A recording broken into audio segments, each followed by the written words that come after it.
Hi friends, இன்றைக்கி கொஞ்சம் டிஃப்ரெண்ட்டாக சிக்கன் கிரேவி செய்ய போகிறோம். அதுக்கு ஒரு பவுலில் தயிர், மஞ்சத்தூள், மிளகாய்த்தூள், அதுக்கடுத்து உப்பு, கரம் மசாலா, சீரகத்தூள், மிளகுத்தூள், சிக்கன் பொடி, அதுக்கப்புறம் இஞ்சி பூண்டு இதெல்லாம் போட்டு நல்லா மிக்ஸ் பண்ணி கூடயே கொத்தமல்லியும் புதினாவும் போட்டு மிக்ஸ் பண்ணிக்கலாம். இது கூட நம்ம வாஷ் பண்ணி வச்சுக்கிற சிக்கனை போட்டு நல்லா பெரட்டி ஒரு அரை மணி நேரம் ஊற வச்சுக்கலாம். அப்புறம் ஒரு கடாயில் எண்ணெய் ஊற்றி எண்ணெய் காய்ச்சதும் கடுகு, கருவேப்பிலை, வெங்காயம், தக்காளி போட்டு நல்லா வதக்கிக்கலாம். கூடயே கொஞ்சம் உப்பு, இஞ்சி பூண்டும் போட்டுக்கலாம். ஏற்கனவே சிக்கனில் போட்டிருக்கிறதுனால இதில் கொஞ்சமாக சேர்த்துக்கலாம்.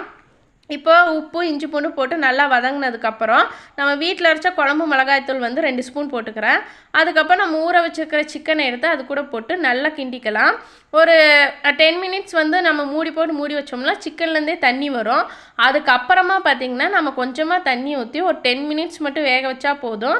நம்ம இறக்குற நேரத்தில் கொஞ்சமாக லெமன் ஜூஸ் சேர்த்து கொஞ்சம் கொத்தமல்லி தூவி இறக்குனா நமக்கு டிஃப்ரெண்ட் ஸ்டைலில் சூப்பரான சிக்கன் கிரேவி ரெடி ஃப்ரெண்ட்ஸ்.